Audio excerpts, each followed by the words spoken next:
Hey, y'all, come look at this. So you worked with Hunter Biden in a bunch of different businesses. What were the specific skills that he brought to clients? Well, at the end of the day, he had a career in Washington. Yeah. Graduated Yale Law School and had a very big network in D.C. and brought that know-how and understanding of D.C. and ultimately the Biden brand. The know-how. So as far as I could tell, he wasn't doing legal work. Correct. He wasn't in the counsel's office at Burisma, right? No. So the network and the Biden brand sounds like the kind of key component of Absolutely, what yeah. he was bringing. Yep. Do you think that he would have been in those businesses, not having a business background, without his father being in a government position? We'd think so, but no. It's hard to speculate in those regards. I mean, Yeah. I think when we initially met and he talked about his advisory business, his business that needed to transition from lobbying to advisory and the interest in private equity, it seemed like a new and interesting network for us to expand our business. Whether he could have, been in that position, it's hard for me to speculate. But Right. obviously, the brand of Biden, adds a lot of power when your dad's the vice president. For sure. And there was a time, maybe 10 years ago, when private equity, maybe like AI now, was just one of those terms people were throwing out. I'm in private equity. Right. But the mechanics, having done it, coming Right. from a business background yourself, are kind of complex. Are they not? Absolutely. Yeah, no, it's a complex business. Takes years of training, but again, the initial idea around the business that they were going to provide, the government insight and an additional network to raise capital and then, deal with regulatory issues that you might have at the corporate level. Right. Regulatory issues. Exactly. Okay, so that would be more his area. Right, that would be his space. Right. But did he have a sophisticated understanding of regulation, do you think? I think that he led a team that had a sophisticated. Okay, because I lived in Washington a long time, around a lot of regulation. Also, a very complex area. Absolutely. I think you got to be an expert in knowing the guy, and he was the guy that was the expert in knowing the guy. He was an expert in knowing the guy. Right. And who was the guy he knew? Well, he knew a lot of people, but obviously there was some familiar, his brother, his father, some of his father's siblings. So he knew a lot of people. And obviously I know you're pointing to, the father being the key relationship. Don't change the subject. Well, no, I'm just trying to get a sense of, Washington's not a money town. Right. People aren't in business in Washington for the most part, and most people don't have business skills that I noticed in 30 years of living there. So really the business of Washington is selling access. That's what it looked like to me. Yes. Not just under Biden, but I think that's do. I think that's one of the core misconceptions. I mean, it seems like when understanding a regulatory environment means selling access at the end of the day. That's how I interpret it. And I think that's how most people on Wall Street, whether they admit it or not, interpret it. Yeah. So we've got a complex business that intersects with government. We need a guy who knows it. Right. How do I, deal with getting a guy a visa that needs to come over for a business deal?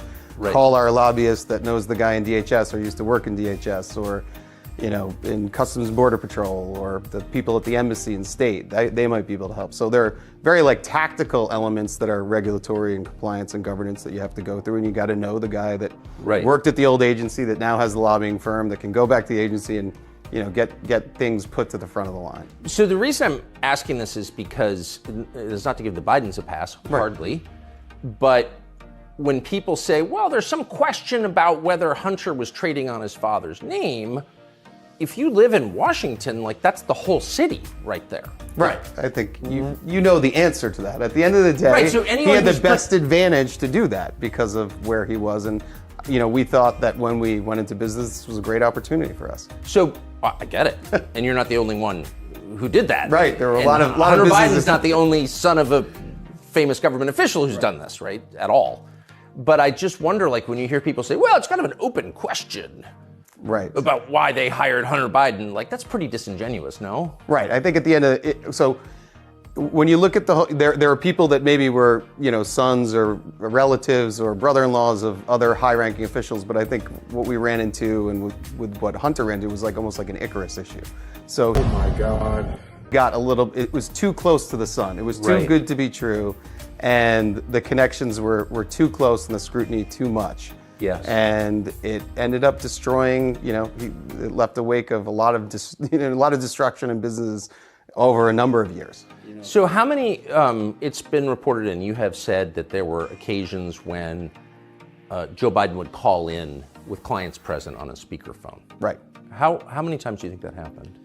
I mean, over a 10-year partnership, I would, the number I'm going with is 20. That's probably the amount that I So a lot. kind of record. Yeah, a lot, you could say. So Joe Biden, who's very much a product of Washington, of course must have known that he was calling in to effectively a business meeting that his son was having. I mean, he must have understood that was kind of what his son was selling. Well, that's hard for me to speculate on that. But I guess my question, just to keep it to the facts, Joe Biden, then the sitting vice president, knew that there were Hunter's business associates in the room.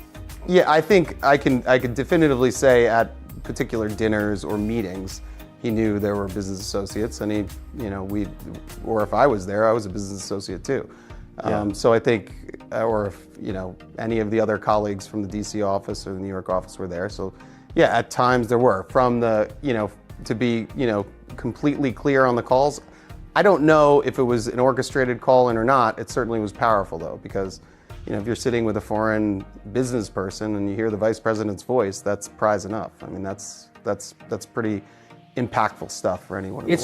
It's been reported, and I know that it is true, that Hunter and his brother were very close to their dad. Absolutely.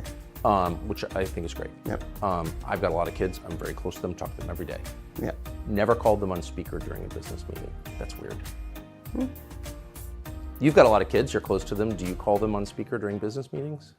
Do I call? I mean, what is that? A grown man calling his dad on a speakerphone during a business meeting? Right, and to be clear, sometimes it was the call was coming in and the speaker would go on. So it's just the president. You have to be, I mean, you understand DC, right? So the power to have that access and that conversation, and it's not in a scheduled conference call, and it's a part of your family, that's like the pinnacle of power in DC. 100%. I guess I'm pivoting against the lie that I'm hearing people tell with a straight face. Congressman Goldman, for example, that we don't really know what was going on. Really? You're taking a call from the vice president and you put it on speaker. It's not just, hey, Dad, I'm in a meeting with some buddies. Right. It's, let me put my dad, the vice president, on speaker. Yeah. Yep. In the rear view, it's an abuse of soft power, I'd say. An abuse of soft power.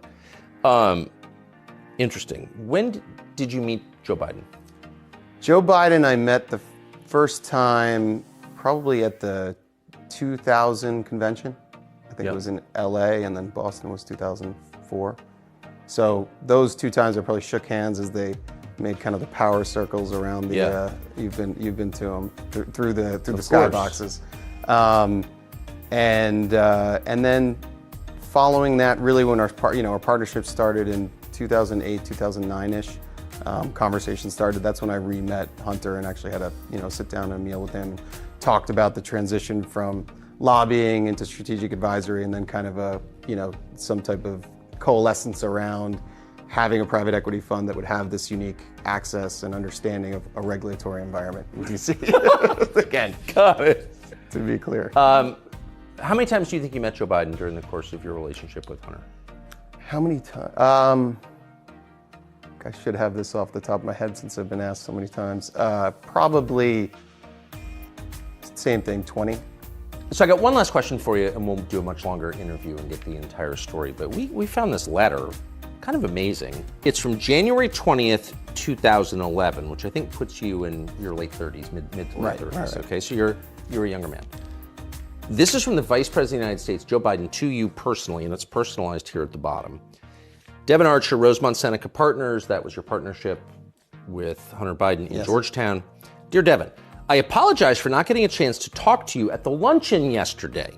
I was having trouble getting away from hosting President Hu Jintao, who was running China at that point. I hope I get a chance to see you again soon with Hunter. I hope you enjoyed lunch. Thanks for coming. Sincerely, Joseph R. Biden Jr. P.S. Handwritten, happy you guys are together. So there are many levels here. But here's the Vice President of the United States saying to you, a man in his mid-30s, who's not a government official, I'm sorry I was occupied with the guy who runs the world's largest country. I would much rather talk to you and thank you. What was he thanking you for? Well, first of all, it's a lovely letter, and it was.